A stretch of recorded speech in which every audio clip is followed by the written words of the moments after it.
Hi, I'm Brent Gardner-Smith. Welcome to Probeline on Grassroots Television. Probeline is a show that is going to interview all of the candidates for Aspen City Council and the Mayor of Aspen in the coming weeks. I'm here as editor and executive director of Aspen Journalism and as a volunteer. And our first guest is Adam Frisch. Adam is a current Aspen City Councilman. He's running for Mayor of Aspen. Adam's 46 years old. He's been living in Aspen for about 10 years now. Yep. And Adam's been very involved. In addition to City Council, he was also on the Pitkin County Financial Advisory Board from 2005 to 2011. He ran twice for City Council and was elected on his second try, and now he's in the middle of his first term. Welcome, Yes. Adam. Thanks. Great to be here. Thanks. So why, in the middle of your first four-year term, throw your hat in the ring for mayor? Well, thanks for having us, or having me, I should say, and the rest of the candidates. I think it's great and a luxury, if you will, to have a whole hour to spend uninterrupted and have a discussion about the issues. And I think that would be a big help going forward for everyone in the community. So I appreciate that, and to John and the rest of the staff. I've been asked by a lot of people to toss my hat in the ring from a wide variety of people, those that voted for me, those that didn't. And I think that one of the key factors of being a leader in any organization or any nonprofit or a family is that the best days are ahead of you. And if you don't really feel that those best days are ahead of you in your gut, I think it's really hard to effectively lead. And as wonderful as this town and community's history is, and it is wonderful, in the present, I still think that best days are ahead and should be ahead and can be ahead. So that's why I'm running for mayor, and there's also a couple other reasons that people have asked me. What's the difference between mayor and council? They all have the same vote. Structurally, it's set up as kind of a weak mayor position. When the city clerk records the minutes, it doesn't say that the mayor voted this way and everyone else voted this way. It's just kind of all five of us voted a certain way. But in addition to the vote of the simple 1 out of 5, you also have someone who sets the agenda figuratively and literally. And the figuratively is the number one thing I've heard about most, which to me goes to the tone of the town. And to me, this is a really, really diverse town. And I think one of the great things about this town is the diversity. And I think all that diversity of thought and philosophy needs to be respected more than sometimes it does get from kind of the bully pulpit, if you will, or from the current mayor and some other people. And I think that we need to welcome everyone who wants to come here, no matter whether they come on a little red wagon or they fly in on a private jet. You know, I think we just need more people in town the majority of the time. Christmas week, maybe not so much, but they're welcome too. But that's what the vitality means to me, not just how many more people do we get here over a holiday week, but how do we get people to live here on a full-time basis. And so the timing is such that you have an open seat in the mayor, which just statistically it's easier to obtain instead of running against an incumbent. The community doesn't that often take incumbents and push them out, just like in the national election. And while I appreciate I've only been there for 2 years, I don't think you need to be on council for 10 years or be in the community for 30 years to get a pretty good pulse on what's important to the community, and not just being smart, but being more importantly effective. And I think I've been very, very effective up on council, and I think I can do a great job help lead the community as a mayor as well. So you'll be on council in any event? Yeah, so Steve Skadron and I ran in 2011, and we won fairly handily. He was an incumbent at the time, and I got in there as well, and we'll be at that table, for better or worse, for the next 2 years. And Tori and Derek are kind of an all-or-nothing thing, which I respect that too. So that's kind of how things are set up logistically.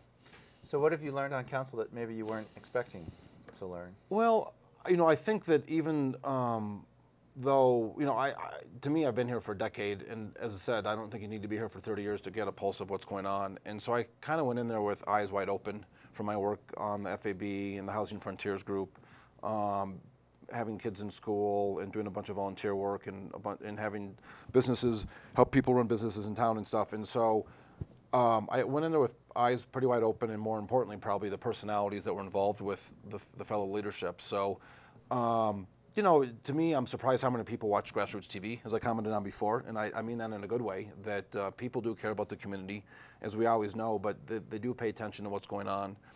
And while you can make your voice can be heard in a national or state election, obviously it can be heard here. And so I've been pleasantly surprised, and I'm meeting a lot of new people that I didn't know before. I knocked on 1,000 doors in 2009 and 1,000 doors in 2011, so I think I've had a chance to chat at least a little bit with a lot of different people, but hasn't been a huge surprise. People pay attention and they read the papers, they watch TV, they listen to the radio, things I always knew, but it just kind of solidified my thought that people have a voice in this town and they want to share that, and they certainly do. It seems like there's been a bit of a consistent pattern on council with Steve Skadron, Mick Ireland, and Tory voting perhaps on a more liberal block, and you and Derek Johnson voting perhaps on a more pro-growth or conservative block. Is that fair? Or is that too broad?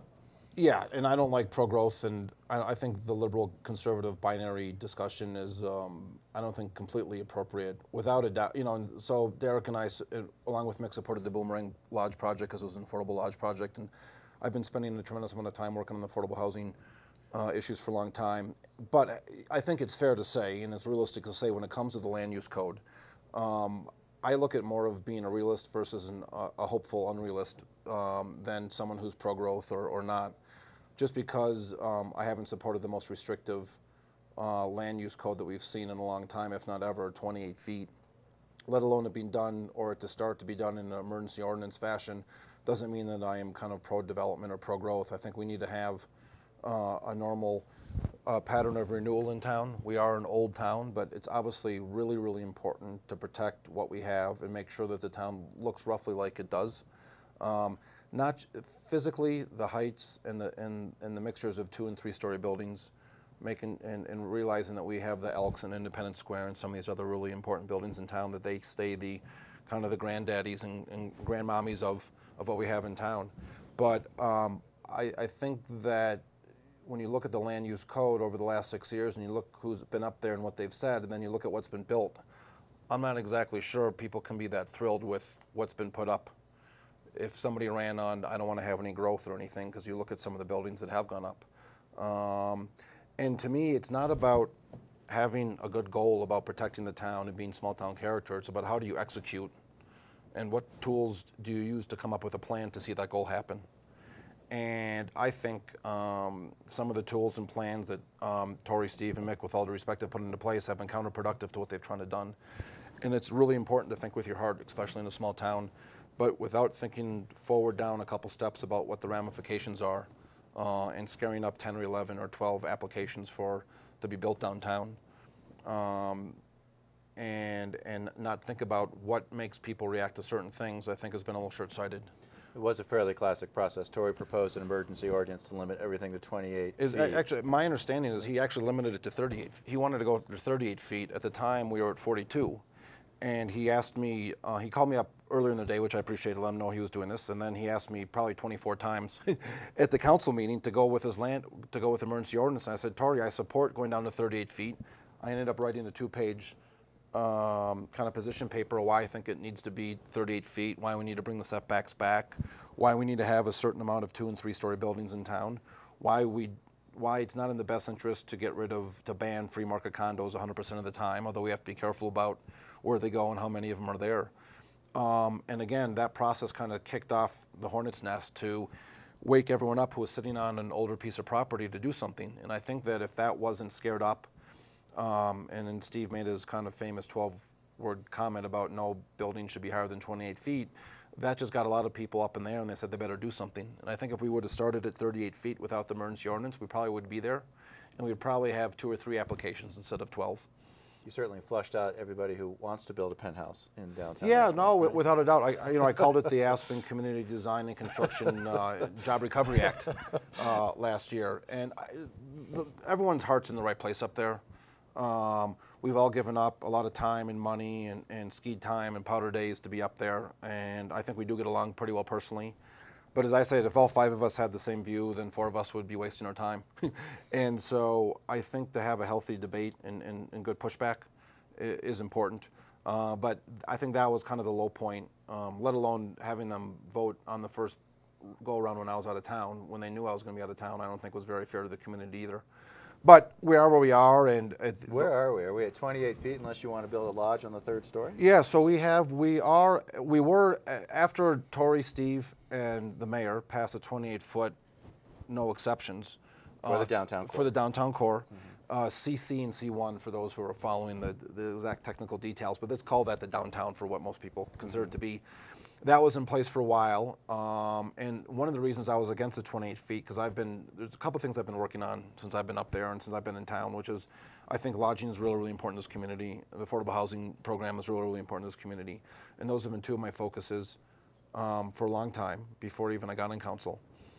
And so when there wasn't even any kind of allowance for a lodging component downtown, it's going to be very hard to build a small lodge downtown just economically. But anytime someone wants to even allow that to happen, I have to support that, because I think it's important for us to figure out how we get more people in town of a wide variety of means, and these hotbeds, which is kind of the high occupancy turnover, which is a classic hotel room. No to limited kitchen, small rooms so people go out and for breakfast, lunch, and dinner, kind of what a classic hotel or lodge was, or is still. And the chapter got closed basically when Mick and some others finally, I think, started to realize that there was some allowances for a third story, shall we call it. And Mick wanted to focus on lodging, which I think was great. And I think his requirements was lodge or some kind of lodging activity, and only on the north side of the street, so it would not block the views. Although there's someone's north side of the street is someone else's building in front of me. But it wasn't where I wanted to get to, but it was better than the status quo at that time, which was 28 feet no matter what. And so we are now at a place where it's 28 feet no matter what, except for lodging uses. On the north side. On the north side, and no free market. And that's where we are. We'll figure out what happens and how much people talk about it between now and May or probably June. And from there, we'll try to figure out if we want to do something else. My preference is to come up with, if we do something else, which I hope we do, I hope we can hammer it out in a month or two and then not tackle it. You'd like to see that change? Yeah, I think I think it needs to be less restrictive. Not because I want to have a bunch of 7-story buildings in town, but the reality is, if you look at what was done at the Sandy's office supply building from Jane and Greg Hills, I think it's a great example of how people can work together and protect historic properties and enhance them. So they redeveloped that building and put a penthouse on the 3rd floor? Yeah, they put a free market on the 3rd floor, and my understanding is there's going to be family that has kids that's going to move here full time, put their kids in school. They've been visiting here for a long time. And if it wasn't for that extra revenue generated from the 3rd floor, the barber shop downstairs would have been asked to leave. The pediatricians, Dr. Fahy and Mitchell, would have been asked to leave, and they had 3 real estate offices that wanted to go in there. But because of the revenue that was generated on the top floor, that was able to allow the developers to offer kind of these local serving businesses that we all want to see in town stay in the central core, which I think is a huge win for everybody. And so Mick's point is that most of those penthouses are dark and they tend to stifle vitality somehow downtown. They don't want maybe bars or restaurants below them, or that somehow he's saying that they tend to hollow out. Yeah, no, I think the most valid concern of the Mick's concern is where someone is wealthy enough to buy the whole building and it had an existing lively space, whether it was a lively restaurant or bar or drinking establishment, and then they're chased out. But my interpretation and Mick's interpretation are as different as exactly why. The Motherlode didn't happen because of that. It went out of business. And they decided to sell. It wasn't that someone bought the building and tried to get rid of it. The Sandy's office supply was never going to be, has never been a restaurant or drinking. So I don't want to see any hollowing out or deadening out of the space. But when you're looking of allowing someone to sit on kind of on the top floor, and that allows a lot of other good community values, to me that's the balance that I think we need, A. And B, I appreciate he's a data junkie on census, but I know just from firsthand experience that there's a lot of people that actually do live full-time in the town, raising kids, and they're giving up lawn and everything else like that because they want to be centrally located. And so, yeah, there are some penthouses that get built and they're used for 3 weeks a year. But the ones that weren't that busy 2 years ago, they came out for a month, and then they come for 2 months, and then next thing you know, they're here for the summer, and next thing you know, half the people end up saying, hey, this is great, honey, the school's great, hospital's great, let's put them in school and give it a go here, and that's what's happening. So I don't think, and then the other thing is, Brent, if you look at the view plane protections that we have in town, which are important, and the historic buildings already in the historic streetscapes, I don't see 50,000 free market condos going up. I mean, I think staff was making a recommendation that in their mind they thought there'd be another 10 or so. over the next X amount of years. And I think that's a healthy balance and a healthy trade-off. Seems like they were right, as 11 applications. Well, not all. And the other thing is, if you looked at the two most recent applications got turned in before the ban was the Gap building and the Bidwell building. And both of those buildings are the applications came in for two-story building. Pretty much the Gap building is going to have a restaurant on top, I believe, and then some office space and some commercial space. And the Bidwell building is not going to have any residential, and it's going to stay roughly the same height it is, which is like 25 or 28 feet, which is like two good stories. And the developer, the business guy or gal who owns it, thinks that there's enough of a market from there that they don't need to go to the third floor. And so and also the 601 East Hyman application just came to us, and they're allowed to do a third floor, and they're only asking for 2. So not every person comes here trying to maximize every last little dollar, whether you're a worker or someone who wants to build here. The return on commercial real estate in this town is probably half of what it is in a lot of other income-producing commercial real estate opportunities across the country. But the developers are just like the ski bums. Some people want to be here not because it's the best snow of all the world, but there's a lot of other things going on in this town. Do you think the 28 feet is a reaction to the coming art museum and perhaps the Muse building, which is under construction? We're getting some above 40 to 50 foot. You have these 40. I mean, they're legally 40. Technically, they're 42. Okay. I appreciate from the layman's, in my turn as well, there's some duct work that's allowed, and they're big. Right.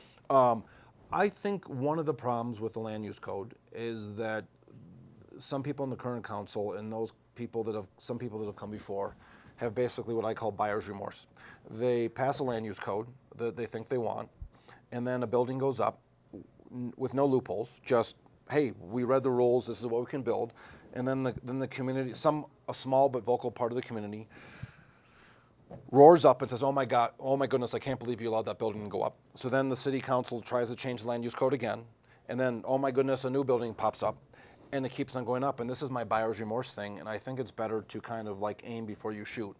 And that's why I got frustrated about emergency ordinances and some other things that kind of get done on the fly. To me, one of the ways that I think a council should be judged is how long a land use code can be kept in place. And if you build a land use code for the community and not for the times, or not for one developer, or not because of one building, and you actually honor the long-term standing views of what the community wants, I think you can have a land use code that will last years and years and years, as opposed to weeks and weeks and weeks, which is part of the process that I've been frustratingly trying to kind of fight against. I mean, ideally, that would have happened as a result of the Aspen Area Community Plan process, where the Aspen Area Community Plan, in theory, solidified the community's vision for what it wanted, and then informed any necessary changes to the land use code. Didn't quite go that way, though. But I mean, I think if you ask, I don't know when the AACP started. I think the first one was in '80. But if you look at them all and you go back further, the community goals are roughly the same thing: protect the small town, make sure we keep the historic buildings in town. People have a soft spot for some great, the little Lannies of the world, which are really important to keep and hold on to. And we've lost the Cooper Street and some other places, and that kind of puts more pressure on us to make sure we hold on to some of those establishments that are near and dear to a wide variety of people. The Jet crowd loves to go to Little Annie's just as much as anybody else in town, and I've seen it happen all the time, which is great. But again, I don't think the community vision has really changed that much for a really long time. I think you need to update an AECP based on what's happened in the economy, but you can't let that, otherwise you're chasing your tail. There's going to be cycles. Yeah, there's going to be cycles, and that's okay. But I don't think it helps to encourage that by trying to bounce around a lot. And a 28-foot height limit pushes either growth elsewhere, i.e. into the county or other kind of outside the urban growth boundary, which one of the fundamental tenets of the town is to try to keep the density in town. And so that's kind of trying to manage all that kind of stuff. The other thing that I've noticed watching meetings is you're not a big fan, it doesn't seem, of mitigation in the land use code, or you're constantly trying to find out whether it's fair, which seems rational, but it seems perhaps philosophically you think maybe it's too strict? No, I mean, it's unfair? Yeah, I call it the mitigation industrial complex. And I think the view is, my belief is that some of the mitigation that we have in place is really, really important, and it's been a huge boon to the community. The collection of monies for affordable housing, to offset the workers that are going to be put in place because of new development or because of the rent transfer tax that comes in when the free market house is bought has been really, really helpful, really, really important. And I've made this case to a lot of wealthy people that have free market homes and who aren't happy with it. And I say, listen, the reason your house is worth $2,000 a foot is partly because there are so many locals running around this town and they're not all coming from down valley. And so I think it's been important. But just because a little bit or some amount of mitigation or a fee has been really helpful for the community doesn't mean 10 times of that should really help. And I think that's currently on the table now. You guys are yeah, trying to adjust that. And a couple of things have spun out of control. And to me, it all comes down to real life issues. And the real life issue is that you have my friend Ross, who's a young guy in town who went to a building owner in the Morrison Fairwell building and had a hallway, a small hallway, and said, hey, listen, how about if I paint the walls and maybe hang up some pictures of some local artists, mostly photography, and see if we can sell some, and I'll only work from 4 to 9 p.m. This is the Nugget Gallery. This is the Nugget Gallery. And we've had to provide exemptions for him because the land use code says $150,000 in a mitigation fee, because the hallway wasn't part of a mitigation fee when the building went up. And I just think that the community goal of locals serving locals has been, sometimes gets vastly overrun by the tools, of which mitigation is an important one. But any tool that you use way beyond what it needs to do, I think is counterproductive. But he's not being singled out. That's just being fair and consistent, others might argue. Yeah, no, I think it is to be fair and consistent, but I don't exactly see a more established gallery or a more established brand name moving into a hallway and only being able to operate between 4 and 9 with very little storage. As that stands, he's supposed to move out July 1st, right? Yeah, and so... That bothers you? It bothers me tremendously because I think, you know, process doesn't, it's not very sexy to talk about process and when you get involved in public policy because people want to tackle emotional issues. But to me, you need to have a goal, and then you come up with a plan to implement the goal, and then you figure out what tools you need to get the goal, and then you execute. And this town has AAA goals, and after that, it starts to go a little nutty. And when the tools overtake the goals, like charging a local guy $150,000 to open up a gallery, you have a problem. And so that's why I've been speaking out against. And the same thing came in front of us a couple months ago when I was the only one speaking out at work session in the first reading, was a suggestion from a consultant out of town to either triple or up to 7 times the current housing mitigation fee for local homes. And the case would be if somebody wanted to add a 500 square foot addition onto their house, onto a 2,000 square foot house. The proposal was that it was going to be either $350,000, it was going to be hundreds of thousands of dollars. And now the reason I don't think that was fair, and I think finally the rest of the council is realizing it's not fair, is that when you, as opposed to the commercial mitigation, you have about four full-time equivalent people for every 1,000 square feet, and that's fairly documented, and I don't have a problem with that. What I do have a problem with is saying that if someone is going to add 500 square feet, they're going to create an extra 1 full-time person, which to me is 2,000 hours of work. And I don't know any, you know, I live right off Cemetery Lane in one of these 2,000 square foot homes, but I don't know anyone who, if they added 500 more square feet to their house, would have 2,000 more hours of babysitting, house cleaning, driveway shoveling, or lawn mowing. It sounded like the council was open to an exemption for a small yeah, expansion, as opposed to a major redevelopment. Yeah, and so, let alone the process, how they wanted to, the number is scary enough, but the methodology, how they got there was really what was concerning to me, which was, let's figure out the difference between the free market prices in town and then minus what basically the affordable housing category 3 is trading at, and that market gap is what they wanted to charge. But the city's not going and buying $2,000 a square foot condos or $5 million West End homes and turning it into housing. We're building kind of a wholesale product, and that's how I think we should be charging people to mitigate for. But APSHA and community development is taken off the table until after the election. I'm not sure because of the election or just sometime in June, and we're going to address it. But I'm really happy that the other council people realize that some of these things, even for them, is getting a little too high.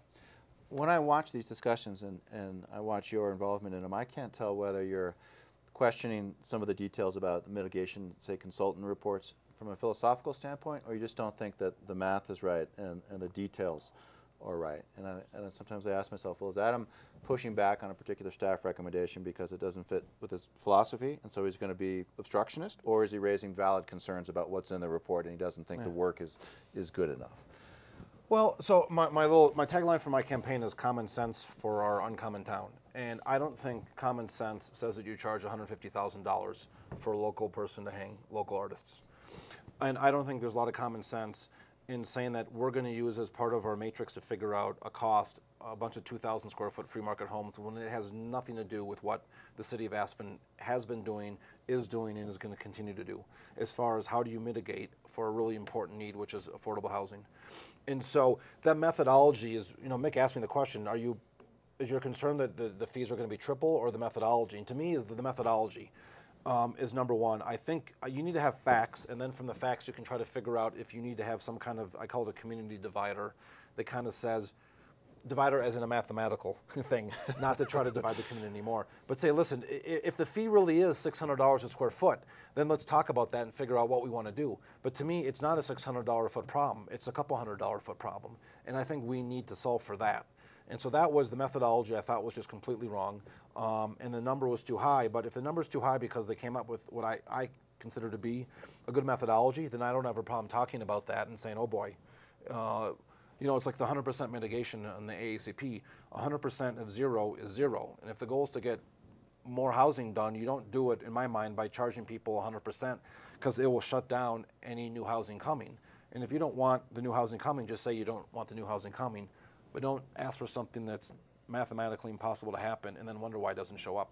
100% being that if you have to mitigate for all the employees that you might create. Yeah, because that also assumes there's full employment.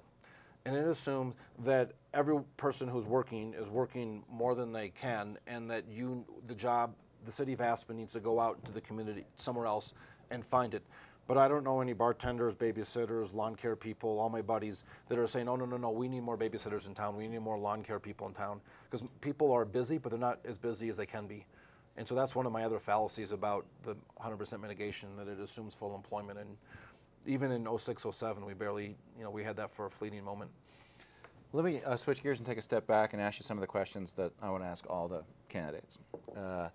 And the first three are party, president, and pot. And so the question is, you're an unaffiliated voter. Yeah. Can I ask, so you're not either a Republican or a Democrat? Then? No,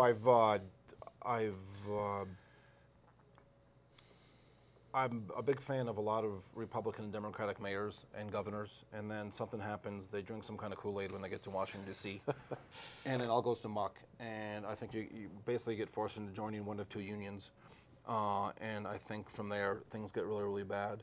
And so I've supported local friends who've run for office on the Republican side as well as the Democratic side, and but I don't see any reason, what am I missing out? I'm missing out on the ability to go to a caucus or some kind of inside baseball political thing that it's not really part of my thing. And so, I call this elected community service that we're doing up here. I mean, there are a couple of politicians in town. You'd say Mick and Rachel are, and I think it's an honorable profession, of course.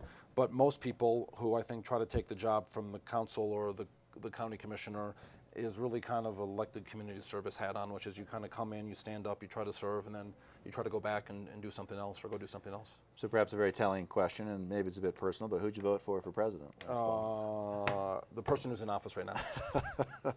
How'd you vote on Amendment 64? I supported it, and I think it's worth a try. I mean, I think the amount of money and hassle that we spend trying to track down the drug market is horrible, and I speak from a father of a couple people and friends who've struggled with substance abuse as well. But I think when you're looking at marijuana, I think it's, at least in my personal, and this is just a personal judgment, it's in a different category of some of the other drugs that can cause substantially more problems. And so, and I think it's worth trying, and if all of a sudden it finds out that the effects that some of the people that were against it actually did come true, I don't think it's too late for us to try to curtail it. But I think it'll be an issue for the city in terms of opening pot shops. I mean, there's dispensaries here now, and the city has taken a very light regulatory touch. Yeah, and so I think it was a little concerning, personally as well as a leader, when I think there was a 1.7 here, but we let it happen, and now there's 3. And so I think the market's kind of found an equilibrium of what's going on. Now, that's for medicine use only at the moment. I believe the state of Colorado is waiting for the Attorney General in Washington, D.C. to make a ruling on if they're going to actually chase up Colorado, and I believe Washington is the other state that is allowing basically recreational use. Where it comes home to the city of Aspen is that there will probably be some kind of discussion of business opportunity. Right now, if the recreational passes, you'll be able to smoke in the privacy of your own home, but not walk around in the street, and it'll be like an alcohol thing that you can't drink and you can't smoke and drive, you can't walk around in the public space and do it. But is there room for But you will be able to walk into a retail store and buy it. yeah, which you can do now from a medical standpoint, right. And then yeah, you'll be able to buy it in a retail. And then what I think is going to come is that there will probably be some kind of coffee shop business model where you could serve coffee and other drinks and food. I would definitely be serving food to allow for for people to go in there and smoke recreationally. But I've talked to a couple of the people that actually own the current pot businesses in town, and they actually don't want it to be part of a bar scene because they don't want, in their view, the alcohol is a lot more bad effects on people drinking and driving and everything else, and they don't want, if something goes wrong in a pot bar shop, to be blamed on the pot. So I think their preference is just to kind of have more of a non-alcoholic coffee shop cafe and allow that to possibly pop up in Aspen. And like everything else, there'll probably be too many to start, and then eventually the people that offer a great price and a great product at a fair price will be able to will stay in business. It has yet to come up at a work session necessarily about how are we going to handle this. It doesn't seem like it's really going to be an issue for the city council. No. I mean, as Chris Bennon said, my recommendation is to chill. Yeah, no, I think the recommendation is let's see if the Attorney General in D.C. says anything, or let's see what the state says before we get involved. But this is a pretty free and loose town, as it should be, and always will be. And so I think we'll take it in stride and see where we go with it. Another question on the ballot last fall was about the city of Aspen's proposed hydro project. Oh, yes. You came out publicly and said, I'm going to vote against this. And you said, one of the reasons I'm going to vote against it is because I don't think we got the process right.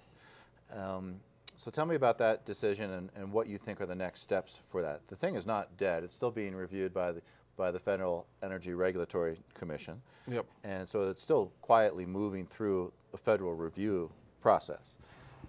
So what's next? How do you know what to do with it from here on out? So in 2011, when I ran successfully, I said I had 3 problems with the hydro plant. And they were the same 3 things I voiced my concern about when I publicly said I wasn't going to support it. One was the costs were spinning out of control, and 2, that there was a lack of accountability for kind of what was going on and who was in charge of it from that standpoint.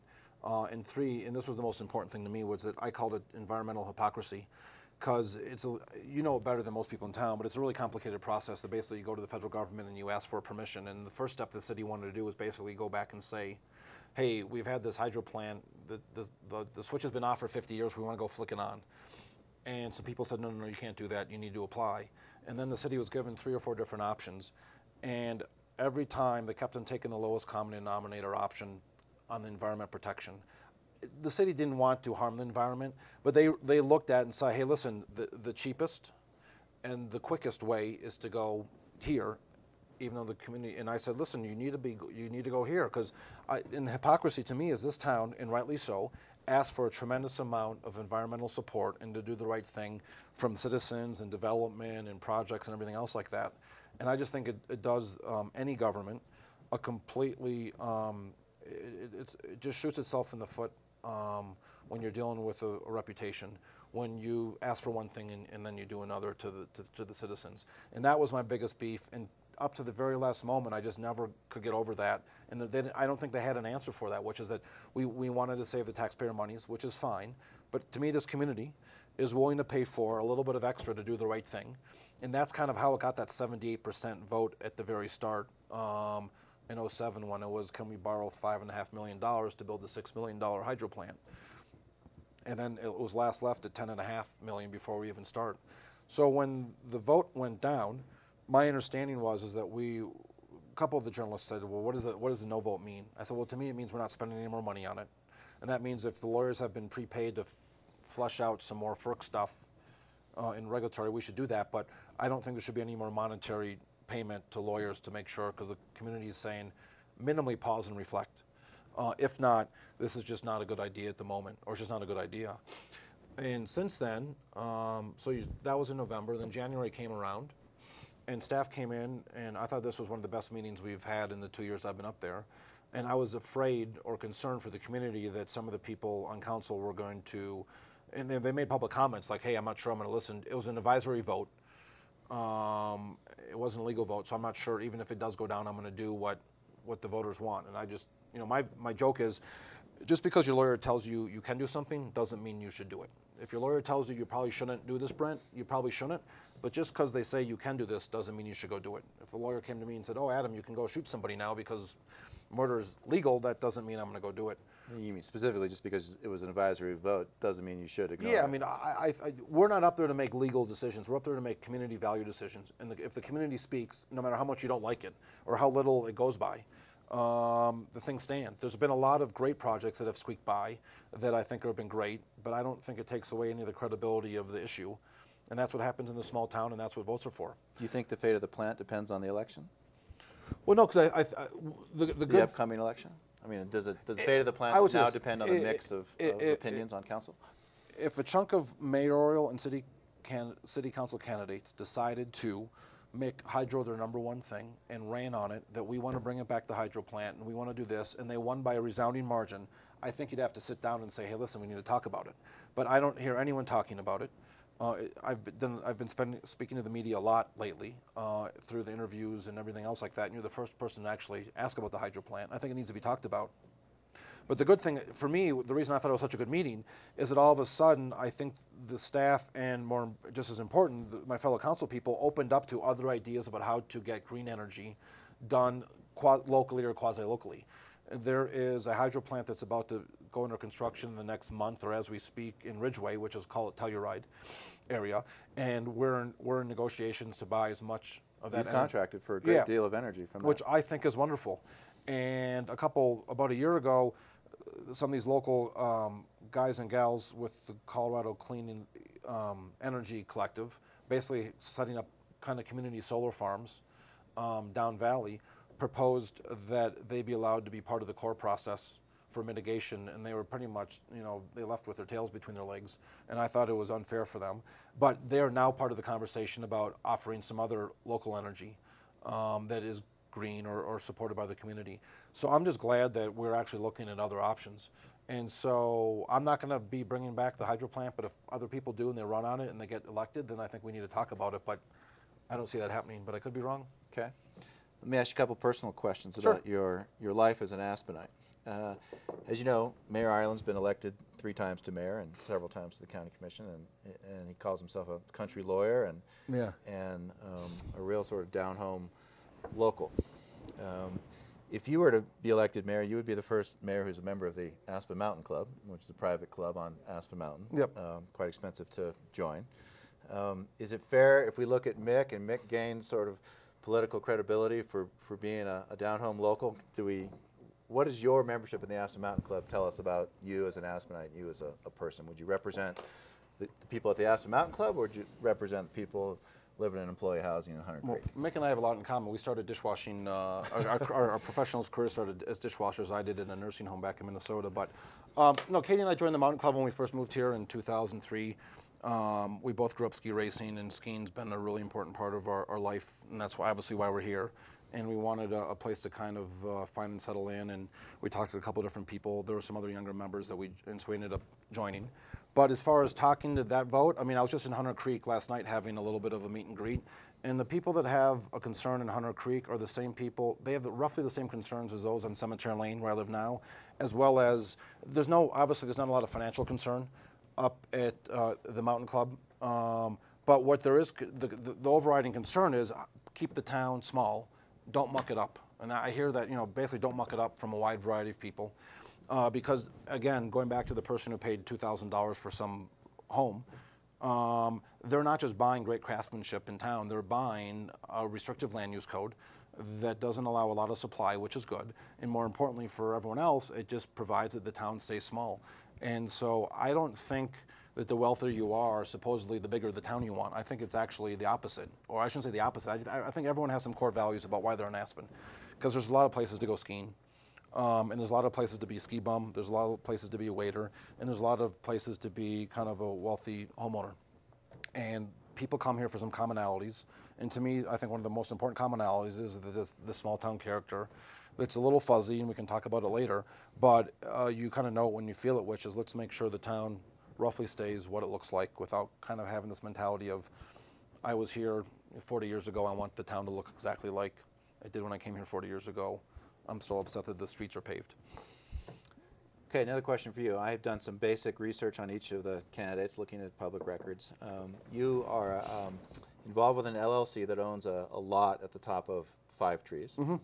And it seems like there's some movement on the lot, like it's about to be developed. So the question is that a spec home development? Are you involved with building a spec home in Five Trees? And is that a relevant thing in any way towards being mayor of Aspen?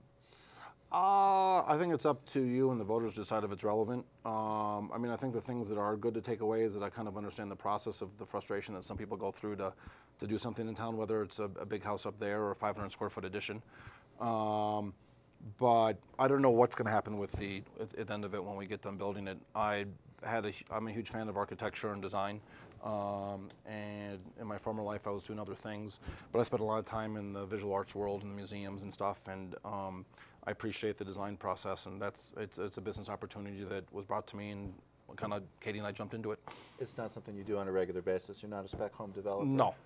Okay. I got other things to do. Okay. Has it offered you some insight, as you said, into the process? I mean, it's in the county? It's in the city. It's in the city. And so it's been important for me. You know, one of the reasons I set up, or that the group set up a name that was fairly innocuous, is because I don't want to get involved or put any kind of due pressure on staff or anything else like that. So I kind of stay as far away as possible. Mm-hmm. Do you think it will be a conflict or could be a conflict? I don't think so. I mean, I've talked about it with the city lawyer and stuff about a couple of different things, mm-hmm. And I think we're all. You know, we do some stuff, you know, we have some ski company discussions, and Derek's involved with the ski company as an employee, and the Aspen club's come up before, and Tori's a tennis pro over there, and so I think in a small town, there's all sorts of people that come in front of you, that there's potential conflicts of interest, but to me, it's all about being transparent, and that's what works. Fair enough. You mentioned small town character. When you ran in 2011, your campaign literature said, I want to preserve small town character, and that does not mean we're going to have to overdevelop the downtown core. Yeah. In this height limit discussion, a lot of discussion about small town character. Steve Skadron based a lot of his decisions on trying to preserve it. What is it? And you think, how do you define it? My frustration with my buddy Steve is that he kind of wanted to put a couple qualifications what small town character was, and I think his discussion, and you can ask him about it if you haven't already, and I'll apologize if I get it wrong, but it was keep the S-curves exactly the same, 28-foot height limit, and I think there was something else. And I just don't think that any one person or any community wants to say small town character is this, you all have to buy into it. One of the more interesting conversations I had with someone a couple years ago about Aspen is like, you know, Adam, in Moab, everyone's in Moab for roughly one or two things. You know, you're into jeeping or outdoors and mountain biking, and either things are for that or against that. And Vegas is kind of the same way. You're either in the tourism and gaming industry or not. You know, there are 6 or 7 people in the room here today. If I ask everyone has a different reason for being in this town, for staying in this town, wanting to come to this town, and there'll be different reasons why people might move on later on in life. And I think to try to kind of brand small town and say if you don't believe all 4 of these characteristics that I just laid on the table, then you can't call yourself a small town person. I just don't think that's right. And so, to me, the great thing about this town is that everyone has a different view of what it is. I think there's some commonalities, which is that you want to respect the pedestrian over the car, that you want to make sure that you have buildings that have some kind of relationship to somebody walking around. That doesn't mean you have to be able to have a full view of Aspen Mountain from every foot. I mean, I think you have to go up to McLean Flats and walk around in some of the open space there to kind of get that. But the downtown is where things are supposed to happen. And I think it's important to respect that we need to have people downtown.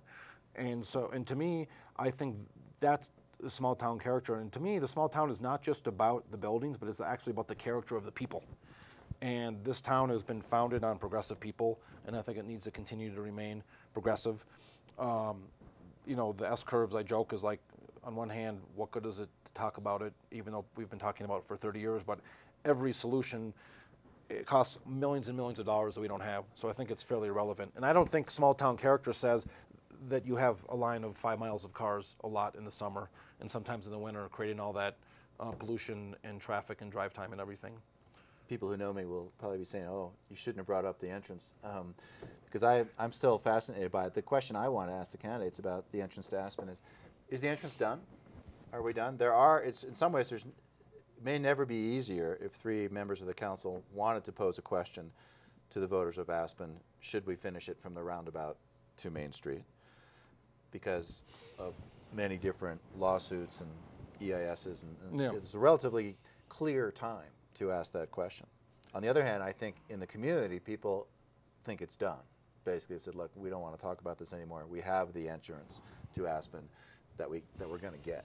What do you think? Is it done? So there's this great half-an-hour video that's been put together on kind of the history. Yeah. And when I watched it, I thought it should have been on Comedy Channel because I thought it was a farce. I mean, it's like, in 1974, we voted 48-51, and then we voted 51-48, and then it's like, whatever, and that just goes back to it. So my answer is, on one hand, it's irrelevant, not because people don't care about it, it's because we don't have money, and it's going to cost millions and millions and millions of dollars to change the status quo.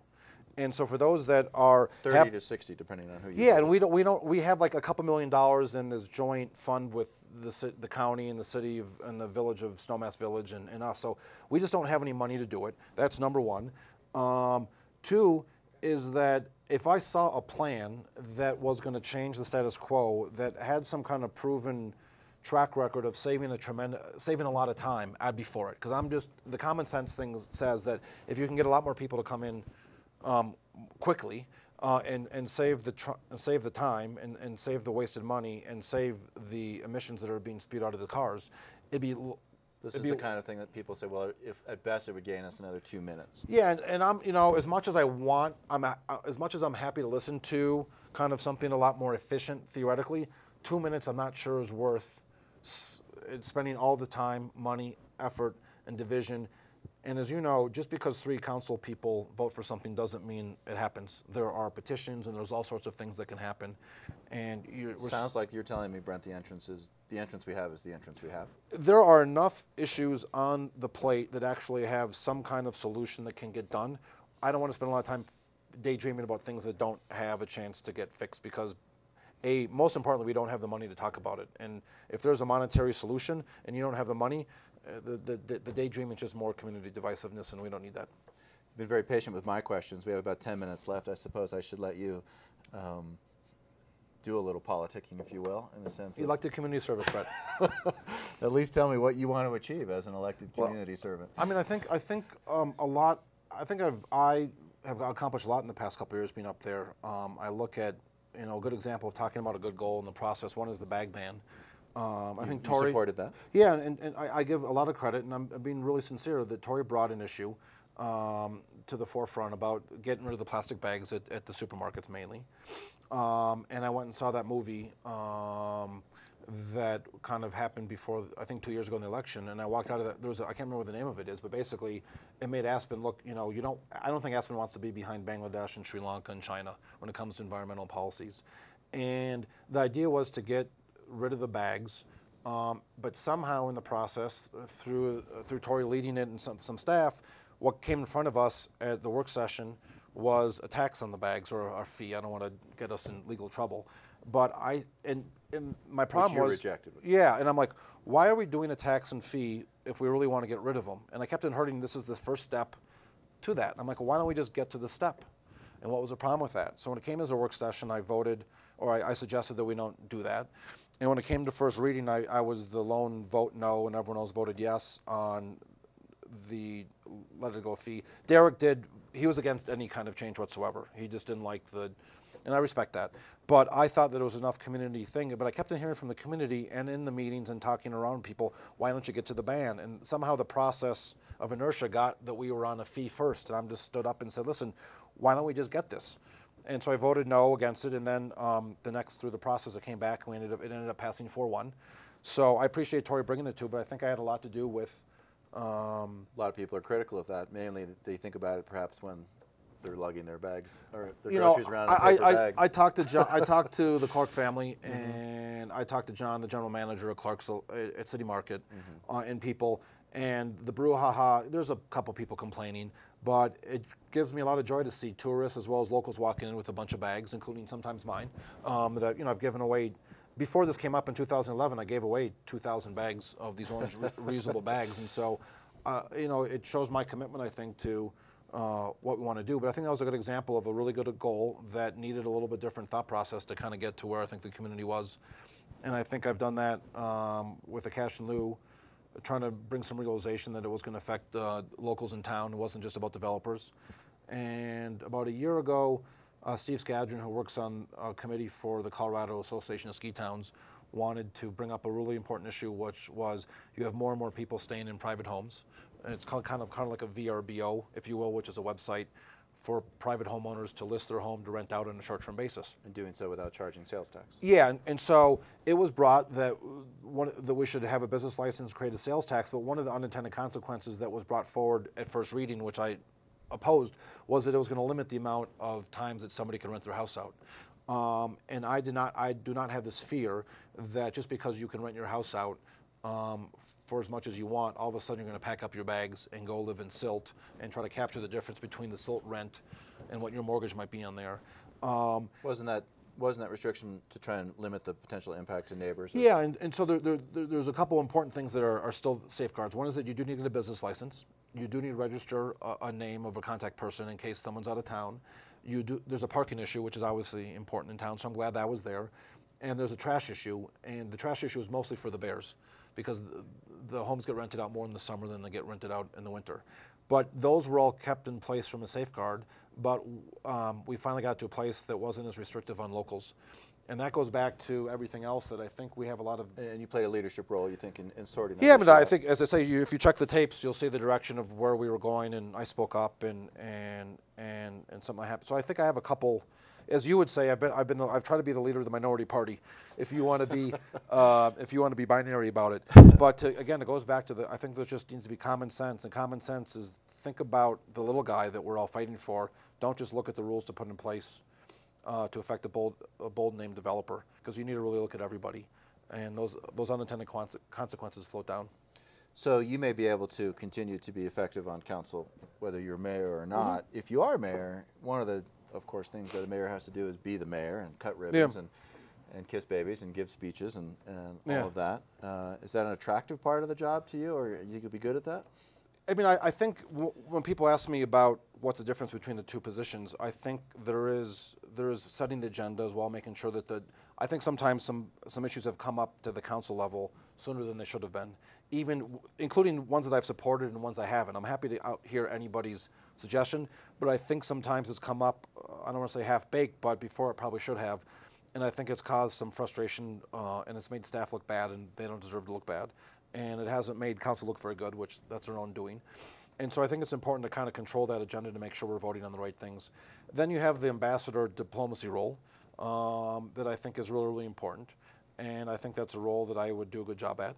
I'll continue to try to work on speaking slower. But the point being is that I think we need to welcome everybody here, regardless of what mode of transportation they come in, and how much time they spend here, and how much money they spend here. And I think that's the number one thing I've been hearing from people about, is that tone with that part of the job. And I think that people want a more diplomatic welcoming tone. Yeah. It's not a matter of just kissing up to anyone and everyone, or to the more money you have, whatever. I just think we need to be respectful of this really, really diverse community we have, and that's one of the great things about why people come here, and we should not stifle that diversity. So we've got just a couple minutes left. How can people find out more information about Adam Frisch? So I have a website called adamforaspen.com. I'm on Facebook and Twitter as Adam for Aspen as well, and I'm having a lot of meet and greets at businesses as well as in people's homes. And I have about 1,700 more orange bags to pass out that I'll be doing through door knocking. But if you want a bag, I'm happy to hand deliver it. So I'm sure there's a way to track me down, and I'm in the phone book, and people know where I live, and they can come and knock on the door. So you think there's going to be a runoff? Yeah, I mean, I don't see how you can't have a runoff in the mayor's election. You have 4, qualified people, incumbents up there, and there's a couple other people running. But I think the mayor's going to come from one of the 4 people, and I don't say that because I'm one of them or that I'm trying to get it insider out there. There's the whole let's throw all the bums out. I don't think it's very strong, but I don't. It's hard. You can't throw 2 of them out. Yeah, exactly. Right? I mean, Steve and I are stuck there. Right. But there's no one's going to get to 50%. And so I think we haven't had a runoff for a while. But the good thing I think is that with all the, one of the good things about this mayor's election over the last 3, because of the personality power of Mick, I think a lot of people voted because they loved Mick and they didn't like Mick. And now Mick's not part of the mayor's race. And so I think the good thing is, or I'm hoping, that people will pay attention more to about what we stand for, who we are, what we're about, as opposed to I really like Adam or I don't really like Adam or Derek or Steve or Tori. And so that's an interesting point because it was maybe an easy decision for a lot of people. Yeah, I mean, a lot of people didn't even, because the people that run against Mick had some really good ideas, and Mick had some really good ideas. But this personality of kind of this dust cloud that follows whoever the Peanuts character was, Pen Pal, just gets kind of followed around. And I think that yes, people vote a little bit on popularity and who you know, but I do think people are paying attention, especially as we still have economic issues to try to kind of conquer. And I'm hoping and betting that the electorate wants to listen to ideas. Well, Squirm Night will be coming up. That's usually a lot of fun, right? Yeah, April 25th. Yeah, so when you stick your neck out there, it should all be fair game, as long as people are transparent. And as I said, I think we have gotten along well up there, because I do think there's some level of mutual respect for diversity of ideas, as well as everyone's donated a lot, has given a lot of time. I do sense that. It doesn't seem like there's personal animosity at the table. No, people, the one thing that got frustrated when I voted with Tori, Steve, and Mick on the 28-foot height to allow the lodges, I got a lot of pushback, and most people were like, why'd you vote with those guys? And I'm like, did you know what we voted on? And they said, no, but why'd you? And I'm like, this is my problem. Or this is what I think a problem in town is, which is I think it's important to figure out what people are voting for, not who you're voting with or against. Gotcha. Well, I really appreciate you taking the time to come down and spend an hour with me here in Grassroots. Perfect. I hope, God forbid how many people are going to watch all 7 hours of us, but if anyone can draw the people, it's you, Brent, so thank you. Well, thank you. You've been watching Probeline on Grassroots. I'm Brent Gardner-Smith. I'm the editor and executive director of Aspen Journalism. Probeline is being underwritten this year by the Thrift Shop of Aspen. We're very grateful for the Thrift Shop of Aspen's support. Again, this is Probeline. Thanks for watching Grassroots Television.